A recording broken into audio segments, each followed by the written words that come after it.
बिलोली तालुक्यातील कासराळी येथील ठक्करवाड कुटुंबावर दुःखाचा डोंगर कोसळला आहे। माजी आमदार कैलासवासी गंगाराम ठक्करवाड यांच्या पत्नी पोसणबाई गंगाराम ठक्करवाड आणि त्यांचे मामा गंगाराम रामण्णा ठक्करवाड यांचे एकाच दिवशी सोमवारी निधन झाले। या घटनेमुळे संपूर्ण तालुका शोकसागरामध्ये बुडाला आहे। ठक्करवाड कुटुंबियांचे सांत्वन करण्यासाठी लोहा कंधार मतदारसंघाचे आमदार प्रताप पाटील चिखलीकर यांनी त्यांच्या निवासस्थानी भेट दिली। पोसणबाई गंगाराम ठक्करवाड या माजी जिल्हा परिषद सदस्य लक्ष्मणराव ठक्करवाड यांच्या आई होत्या।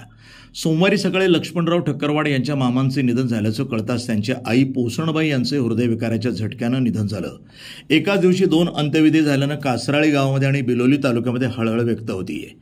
आमदार प्रताप पाटील चिखलीकर यांच्यासोबत माजी आमदार मोहन हंबर्डे आणि माजी आमदार अविनाश घाटे यांनी शुक्रवारी ठक्करवाड यांच्या निवासस्थानी जाऊन लक्ष्मणराव ठक्करवाड आणि गंगाराम रामण्णा ठक्करवाड यांचे पुत्र शंकर ठक्करवाड, संजय ठक्करवाड यांच्यासह अरविंद ठक्करवाड, डॉक्टर रोहित ठक्करवाड यांचं सांत्वन केलं आणि शोकसंवेदना व्यक्त केल्या। यावेळी नागनाथ पाटील माचनूरकर, आबाराव संगनोड, मारुती राहिरे, माधव दंतापल्ले, शंकर गंगुलवार यांच्यासह भारतीय जनता पक्ष आणि राष्ट्रवादी अजित पवार गटाचे अनेक नेते आणि कार्यकर्ते उपस्थित होते। प्रतिनिधी दादाराव इंगळे, NTV न्यूज मराठी, बिलोली, नांदेड।